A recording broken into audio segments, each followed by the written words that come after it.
तो अभी क्लास में जैसा कि मैंने बताया, क्लास में अभी हम स्टार्ट करेंगे इलेक्ट्रिक फ्लक्स, इलेक्ट्रिक फ्लक्स और गॉस थ्योरम के सारे एप्लीकेशन के बारे में आज होगा।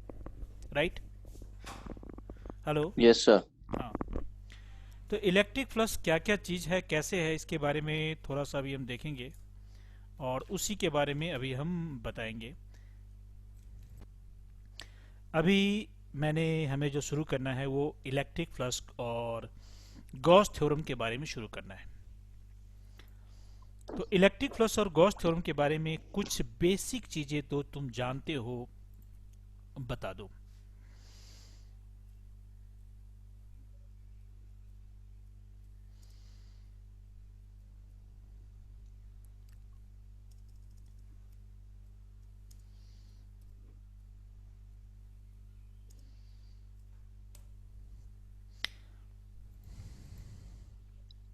What is electric field?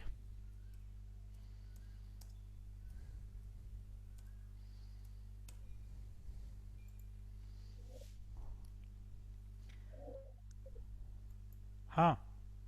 Hello हाँ, what is electric field? Sir. Electric field hmm. when when a charge is placed around another charge, it hmm. experiences a force hmm. known as electric field. Right. ठीक है, मान लिया आपकी बात।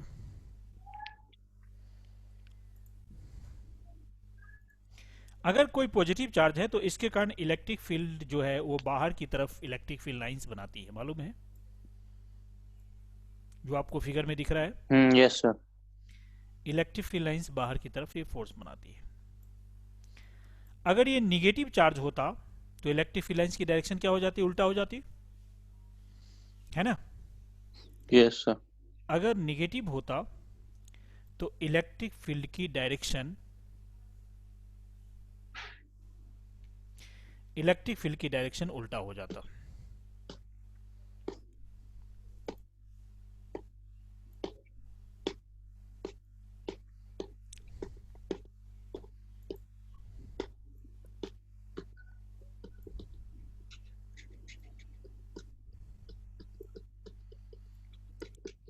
आप यहाँ पे देख रहे हैं कि अगर पॉजिटिव चार्ज है तो electric field yes sir. Lines की डायरेक्शन जो है बाहर की तरफ है, और निगेटिव चार्ज है तो इलेक्ट्रिक फील्ड लाइंस की तरफ इस डायरेक्शन में आपको देख रहे हैं पूरी तरह,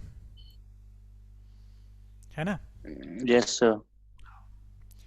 तो ये इलेक्ट्रिक फील्ड लाइंस इस टाइप से काम करती है हमारे पास। और इलेक्ट्रिक फील्ड लाइंस क्या है कि it his lines produced by charge, positive और नेगेटिव दोनों के कारण। इलेक्ट्रिक फ्लक्स क्या है? It is total number of electric field lines passing through given surface. Electric field lines is what? It is total number of electric field lines passing through given surface. Right? Electric flux. Electric flux. And what is area vector? One term that I want to discuss, that is area vector. Can you explain area vector?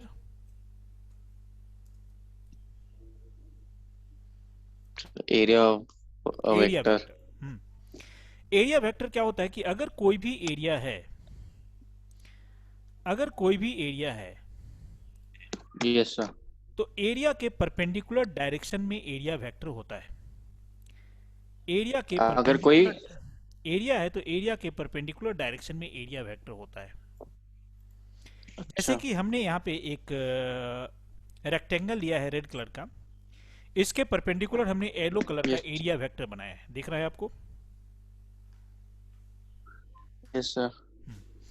Area vector में direction को समझना जरूरी है।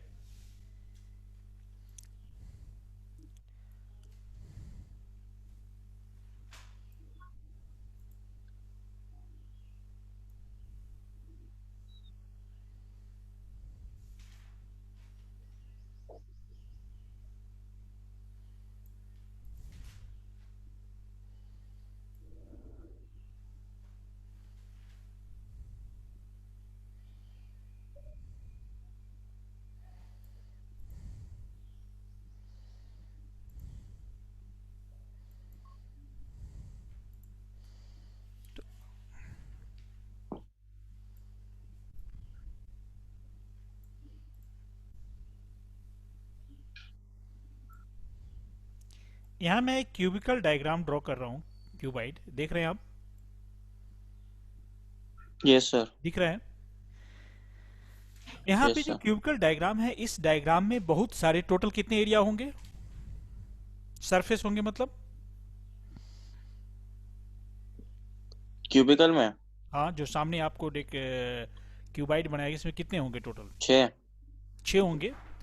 तो 6 होंगे, तो 6। 6 के जो परपेंडिकुलर आउटसाइड में जो डायरेक्शन होगी, 6 के परपेंडिकुलर जो आउटसाइड में डायरेक्शन होगी, वो उसका एरिया वेक्टर का डायरेक्शन हो जाएगा। जैसे कि मैं अभी राइट साइड वाले का लेता हूं, तो राइट साइड वाले इसकी एरिया वेक्टर की डायरेक्शन ये बाहर की तरफ होगी, इस सरफेस की। और इसी में इसके अपोजिट वाले का लूंगा, तो इसके एरिया वेक्टर की डायरेक्शन इधर हो जाएगी।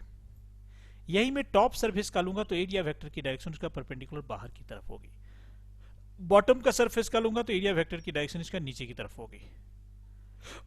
देख सर रहे तो हैं आप? ये वेक्टर की डेफिनेशन भी आ सकती है क्या? नहीं, समझना जरूरी है, क्योंकि एरिया वेक्टर नहीं समझेंगे तो आगे टॉपिक समझने में दिक्कत होगी। ठीक ठीक है सर। अभी रजिस्टर है आपके पास। Yes sir. एक रजिस्टर में इलेक्ट्रिक फ्लक्स गॉस थ्योरम आप लिख लेंगे। इलेक्ट्रिक फील्ड का जो अभी हमने ड्राइंग किया है, ये ड्राइंग कर लेंगे। और एरिया वेक्टर का ये जो अभी हमने ड्राइंग किया है, इस ड्राइंग को भी करेंगे अभी। ठीक है, यस इसको सर। ड्राइंग कर लीजिए तेजी से। तो अभी ये सारी चीजें आपने लिख लिया है। अभी आप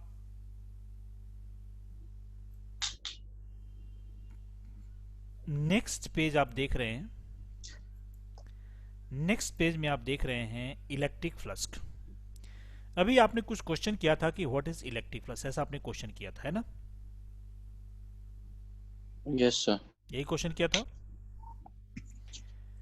तो यस इलेक्ट्रिक सर, फ्लक्स यही में किया यहाँ पे था। कुछ चीजें मैं बता रहा हूँ, उन चीजों को आप ध्यान से देखेंगे। पहला क्वेश्चन है आपका, व्हाट इज इलेक्ट्रिक फ्लक्स। आपके सामने इलेक्ट्रिक फ्लक्स है। इलेक्ट्रिक फ्लक्स में जो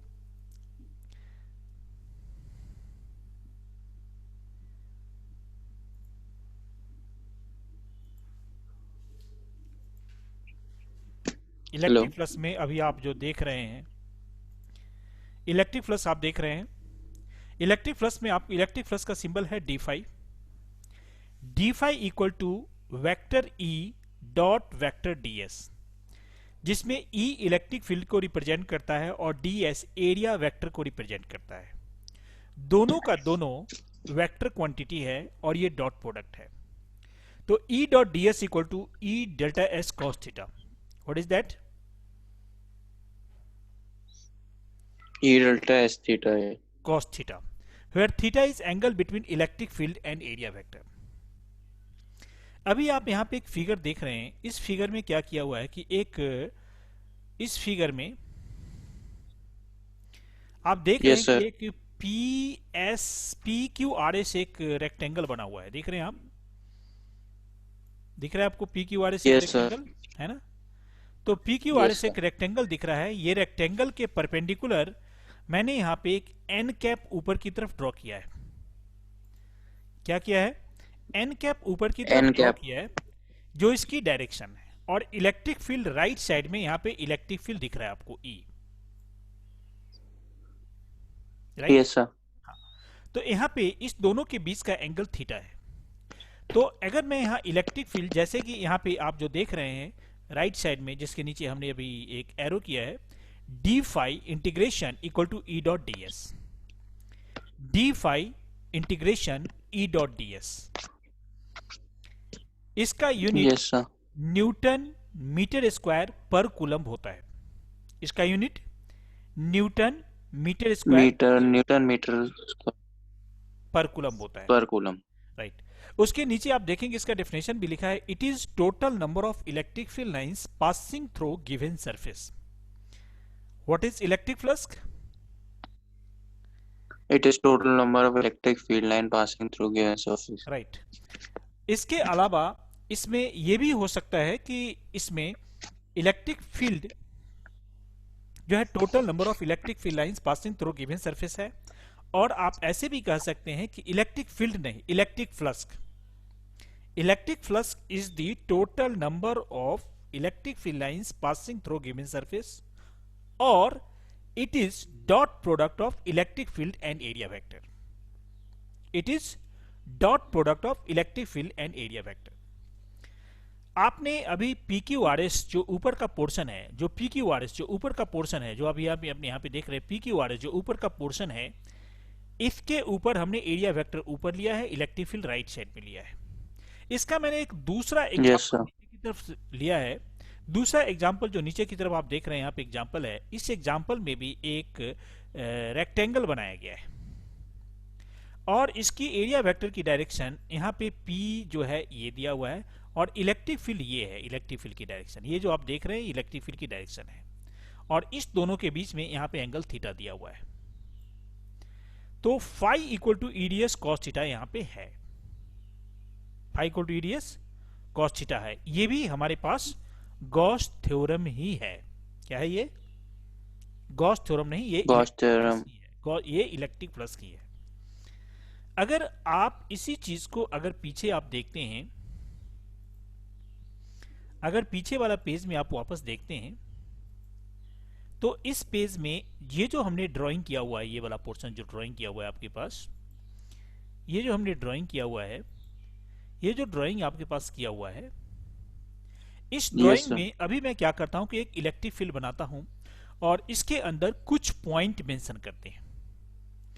इसके अंदर हम कुछ पॉइंट मेंशन करते हैं, जिस पॉइंट को आप समझेंगे और इलेक्ट्रिक फील्ड को अच्छे से समझेंगे, वो यहाँ पे देखिए।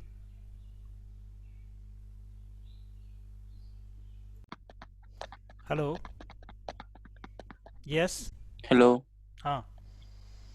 तो पीछे जो ड्राइंग था वो ड्राइंग हट गया है, तो जो पीछे हमने ड्राइंग किया था उसी ड्राइंग के हिसाब से ये भी चीज़ें यहाँ पे हो सकती है जो आप देख रहे हैं।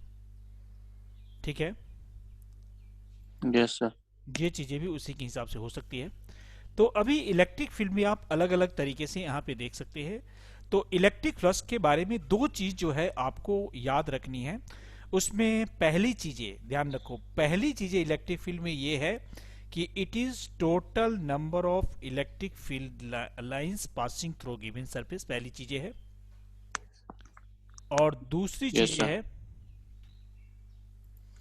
और दूसरी और इम्पोर्टेंट चीज़ें है कि it is dot product of electric field and area vector. Clear है? Dot product of electric field and area area vector. Vector, right, yes. अब नेक्स्ट और इम्पोर्टेंट पॉइंट चीजें है, वो है गॉस लॉ। क्या है? Gauss's law. Gauss's law. Gauss's. Gauss's law को एक गॉसेस लॉ यहाँ पे क्या है? It is total electric flux through close surface और surface integral of electric field is equal to 1 upon epsilon naught times of the total net charge enclosed by surface। इसको repeat करता हूं, ध्यान से देखेंगे क्या So क्या can you चीजें। repeat? हाँ, आपके सामने स्क्रीन पे दिख भी रहा है, देख पा रहे हैं आप? हाँ जी, तो दिख रहा है। हाँ, उसी चीज में है। यहां पे देखिए, it is total number of electric flux. इसका मतलब गॉस लॉ से आप इलेक्ट्रिक फ्लक्स निकाल सकते हैं किसी भी क्लोज्ड सरफेस का, एक चीज। और surface integral of electric field, इसका मतलब है कि इलेक्ट्रिक फील्ड और सरफेस इंटीग्रल का दोनों का इंटीग्रेशन होना है, इज इक्वल टू, मतलब इलेक्ट्रिक फ्लक्स जो कि किसी surface integral of electric field है, इक्वल टू किसके इक्वल है? 1 upon epsilon not times of the total charge. जितनी भी चार्ज होगी उसको 1 अपॉन एप्सिलॉन नॉट टाइम्स से मल्टीप्लाई करना है, इनक्लोज्ड बाय सरफेस। उस सरफेस इनक्लोज्ड है, उस सरफेस को गॉसियन सरफेस कहेंगे, ये कंडीशन भी लगा हुआ है। अगला स्टेप देखेंगे फाई। फाई क्या है? Electric flux. ई क्या है? Electric field. डीएस क्या है? Area vector. और क्यू इनसाइड, यहां पे क्या लिखा हुआ है? Q inside Q inside. हाँ, क्यू का मतलब charge enclosed bye Gaussian surface है। क्या है? charge enclosed by Gaussian surface. हाँ, तो आप ध्यान से देखेंगे तो इसके अंदर सुनेंगे तो इलेक्ट्रिक फ्लक्स जो कि किसी क्लोज सरफेस का इलेक्ट्रिक फ्लक्स जो कि surface integral of electric field है। क्या है?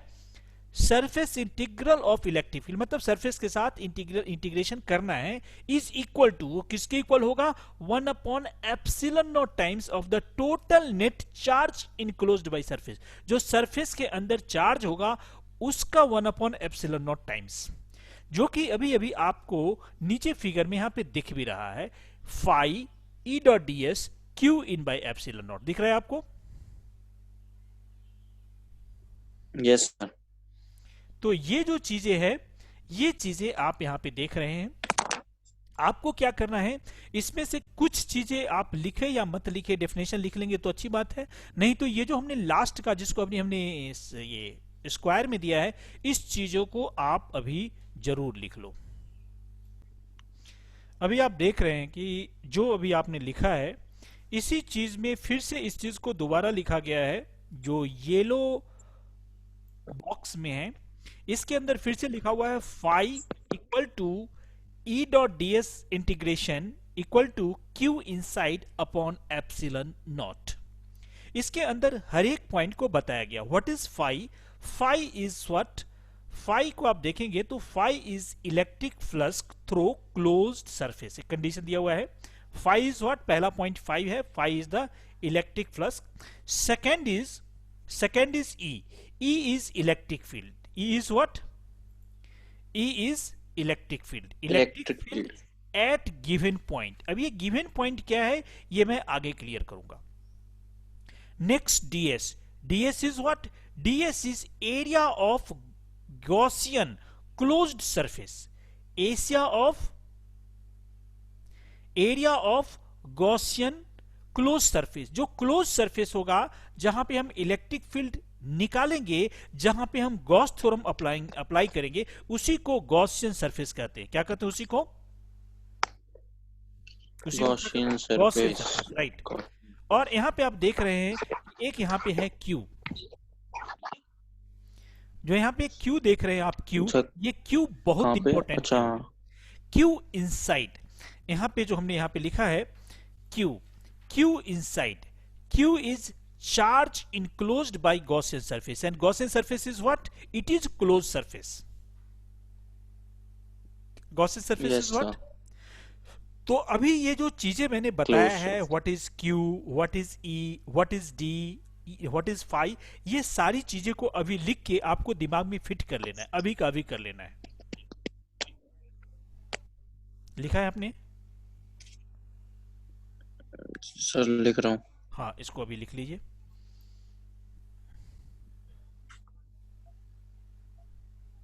तो अभी आपने ये गॉस थ्योरम के बारे में सभी चीजें लिख लिया है और इसको समझ भी गए हैं। यस सर, समझ गए, राइट। तो अभी अगला पॉइंट अभी मैं इसके एप्लीकेशन करूंगा। नेक्स्ट पॉइंट आप देखेंगे limitation of Gauss's law. Next is limitation of Gauss's law, मतलब गॉस लॉ का कहां पे क्या जरूरी है उसके बारे में कुछ पॉइंट है जिस चीज को आप देख लेंगे। पहला लिखा हुआ है it is true for any closed surface. Gauss theorem any closed surface के लिए वैलिड है, no matter what its shape और साइज। चाहे कोई भी शेप हो, कोई भी साइज हो, इससे मतलब नहीं है। गॉस थ्योरम सभी क्लोज्ड सरफेस के लिए वैलिड है, no matter what is shape और साइज। अभी हम इसके बारे में, चाहे वो शेप स्फीयर है, चाहे वो सिलेंडर है, चाहे कोई फिक्स ज्योमेट्रिकल शेप नहीं भी हो रहा है, तब पर भी वो चीजें काम करेगी। ये पहला लिमिटेशन है। सेकंड लिमिटेशन है Q inside. What is Q inside? Q inside का मतलब charge inside. It is total charge enclosed bye Gaussian surface. Charge may be located anywhere inside the surface. अब इसके लिए क्या कंडीशन दिया हुआ है?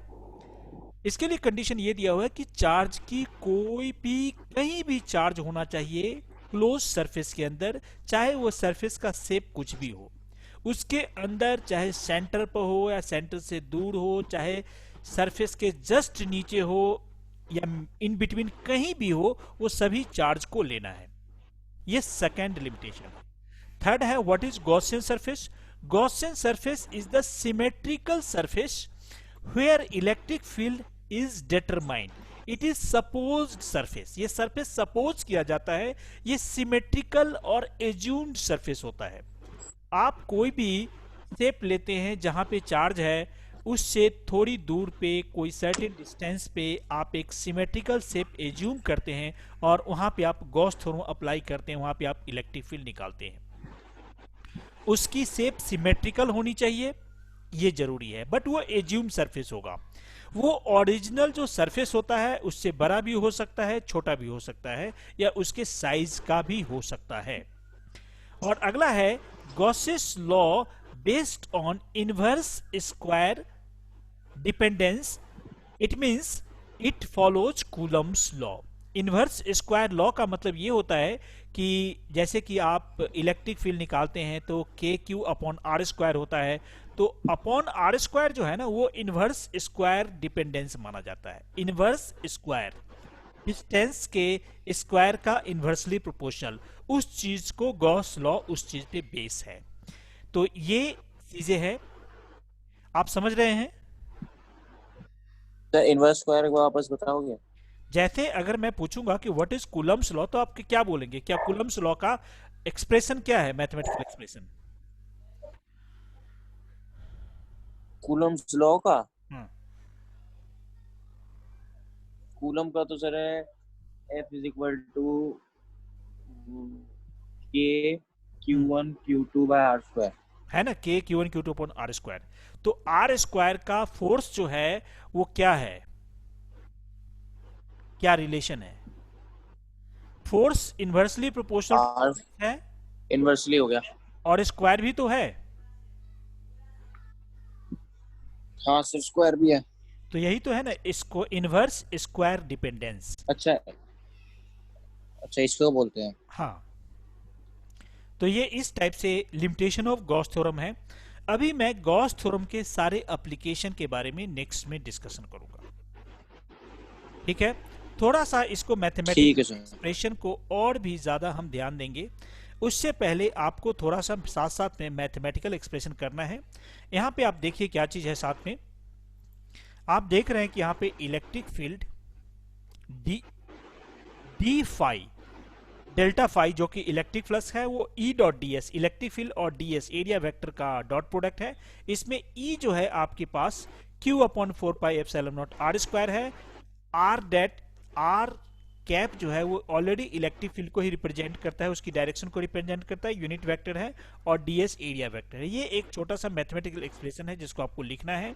फिर एक ये ड्राइंग करना है, जो आपके सामने ड्राइंग है, एक सर्कल का ड्राइंग किया हुआ है।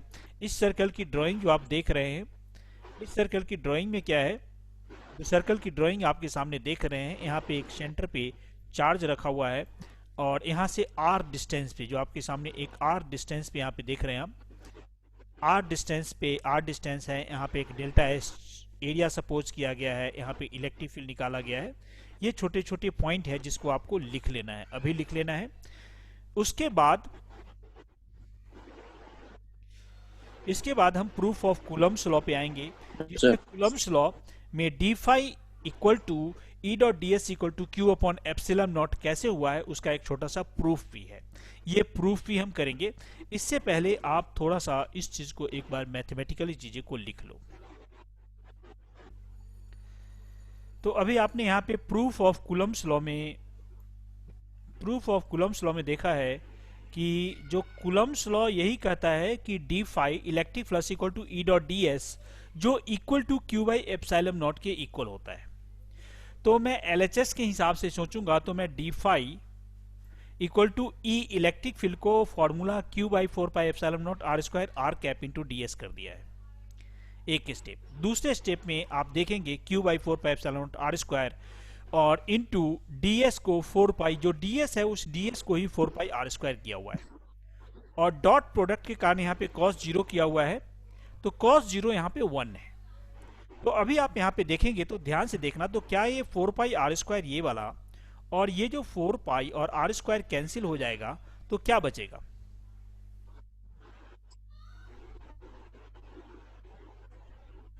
हेलो हाँ हाँ, 4 पाई r रिपीट करना है। मैंने बताया कि 4 पाई r² और 4 पाई r² कैंसिल होने के बाद कॉस जीरो की वैल्यू 1 होती है, तो क्या बचेगा? cos जीरो की वैल्यू 1 हो गई तो फिर क्यू बाई ई नॉट तो है। क्यू बाई एप्सिलॉन नॉट बचेगा। तो Q by epsilon Q not जो क्यू बाई बचेगा यहाँ, एप्स। Yes sir epsilon.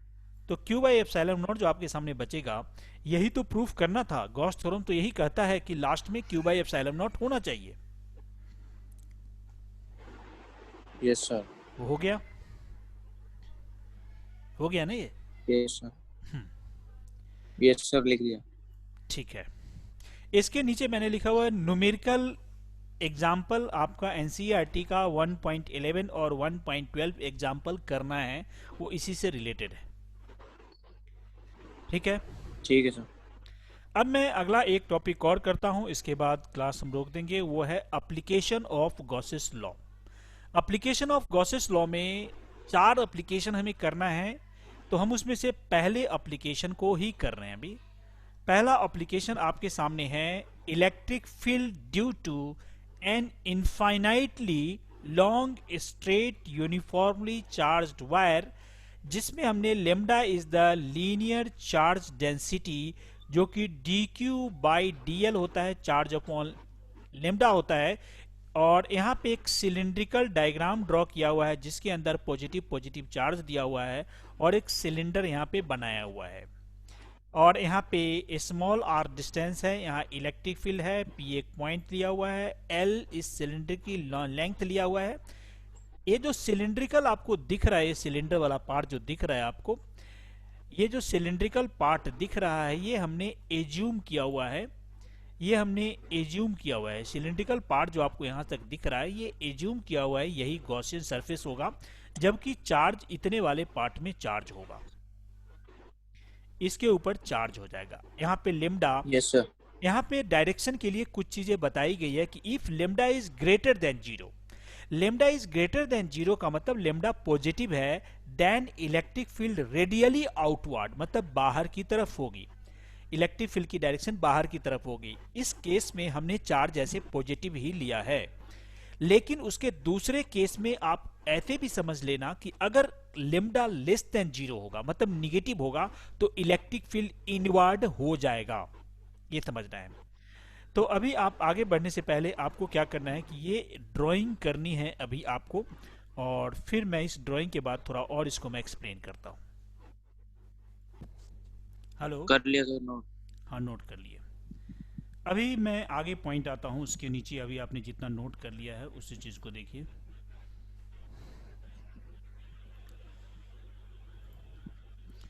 तो अभी आपने नोट कर लिया है, उसके नीचे यहाँ पे देखिए कि हमने पहले लेमडा के बारे में बता दिया, lambda is greater than zero, then electric field radially outward. ये भी हमने समझा दिया कि अगर लेमडा लेस देन जीरो होगा तो क्या होगा।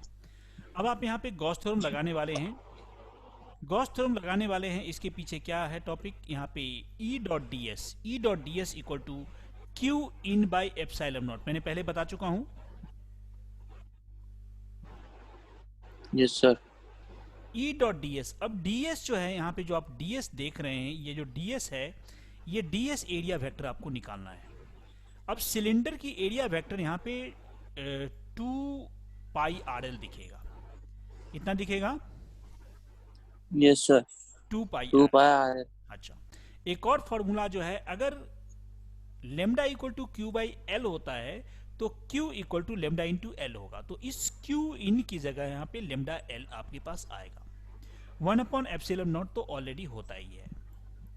फिर इसी के अंदर आप देखेंगे कि ये जो L है यहाँ आपके पास, और ये वाली L दोनों कैंसिल हो जाएंगे। क्लियर है? Yes sir. और फिर से अगला स्टेप में क्या करेंगे, जो जो 2 यस पाई सर। आर है वो नीचे शिफ्ट हो जाएगा, वो यहाँ पे शिफ्ट हो जाएगा। तब आपके पास ये फॉर्मूला बनेगा, वो फॉर्मूला आपके पास ये वाला फॉर्मूला बन जाएगा, electric field E equal to, ये फॉर्मूला आपके पास बन जाएगा, जो यहाँ पे देख रहे हैं आप, आपके पास ये फॉर्मूला बन जाएगा, sir. E equal to lambda by 2 pi epsilon yes naught sir. R और n कैप, जो मैंने बता दिया है। इसमें से अगला स्टेप में और आएंगे कि yes sir. E is normal to surface. E is what? E is what? Normal to surface. Right. E is normal to surface. E Normal to depends. surface. अच्छा, इलेक्ट्रिक फील्ड की वैल्यू जो है are पे depend करेगी. यहाँ पे charge का कुछ मतलब नहीं है, चार्ज कैंसिल हो चुका है, तो इलेक्ट्रिक फील्ड आर पे डिपेंड करेगी, मतलब डिस्टेंस पे डिपेंड करेगी.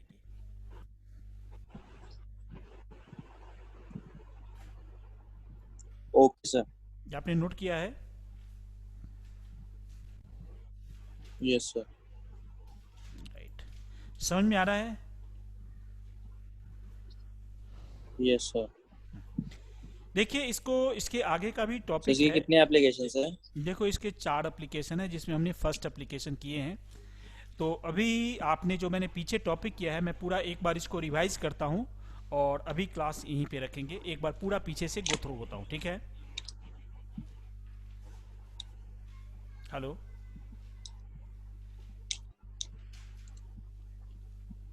ठीक है सर. हाँ. What is electric flux? Electric flux is the total number of electric field lines passing through given surface.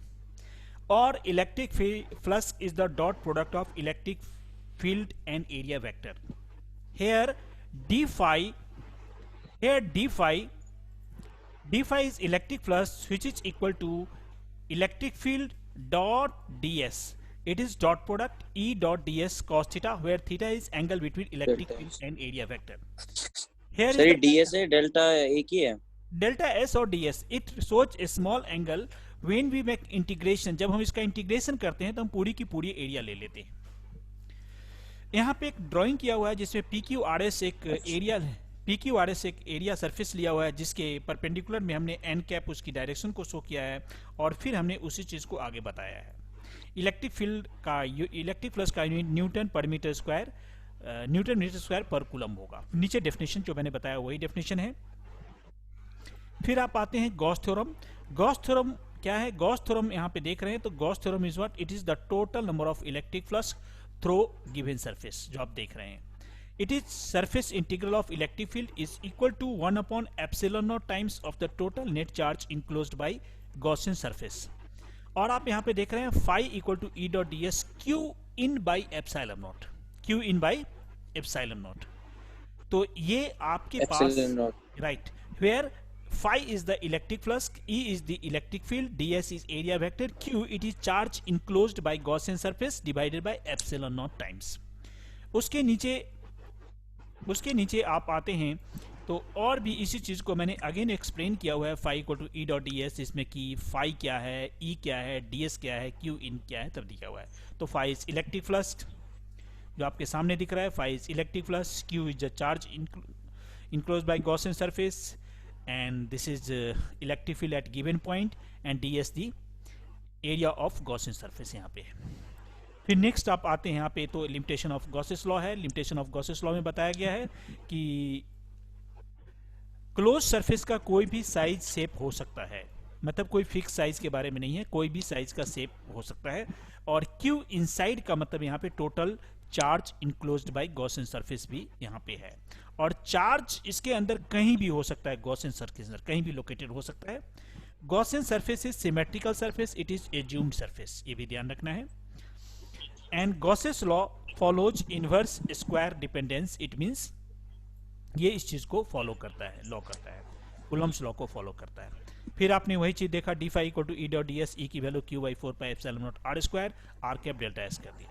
फिर हमने कुलम्स लॉ का प्रूफ लिया है, जिसमें हमने D phi equal to E dot D S लिया है, ई की value Q by 4 pi epsilon not R square लिखा है, आर कैप यूनिट वेक्टर जो उसको डायरेक्शन को बताता है, डी एस एरिया वेक्टर हमने ले लिया है. फिर phi equal to Q by 4 pi epsilon not R square लिया है, जिसमें 4 पाई आर स्क्वायर कैंसिल हो गया, कॉस 0 की वैल्यू 1, तो क्यू बाई एप्सिलॉन नॉट हो गया. मैंने इसमें बताया था कि इसी से रिलेटेड आप एनसीईआरटी का एग्जाम्पल 1.11 और 1.2 एग्जाम्पल भी करेंगे. फिर अभी हमने बताया था कि एप्लीकेशन ऑफ गॉस थ्योरम जो करना है, जिसमें कि हमने cylindrical electric field due to infinitely long straight uniformly charge wire के बारे में बताया, जिसपे lambda is the linear charge density है, लेमडा की value D Q by D L है. फिर हमने लेमडा के बारे में यहाँ तो एक्सप्लेन किया कि if lambda is greater than 0 it means lambda is positive then electric field radially outward.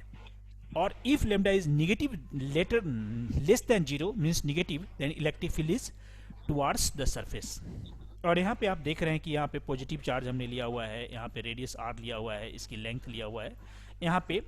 फिर आप गॉस थ्योरम लगाते हैं, E dot D S equal to Q by in by epsilon naught लगाते हैं, और डी एस की value आप 2 पाई R L लगाते हैं। लेमडा की वैल्यू क्यू बाई एल होता है, तो क्यू जो है वो लेमडा एल के बराबर हो जाता है। इसमें एल एल कैंसिल हो जाता है, फिर E equal to lambda by 2 pi epsilon not R हो जाता है।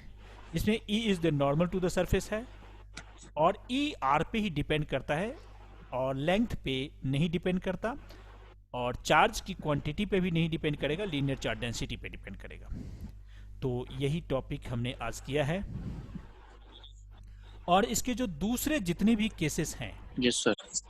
इसके जितने भी दूसरे जो केसेस हैं, उस केसेस को हम आगे की नेक्स्ट क्लास, कल की क्लास में करेंगे। तो अभी आप यहाँ पे जो रिमेनिंग केसेस हैं, जो रिमेनिंग केसेस है, उस केसेस को भी हम यस सर। आगे करेंगे। ठीक है, तो आज का क्लास इतना ही ठीक है रखें। सर। ठीक है सर। ठीक है।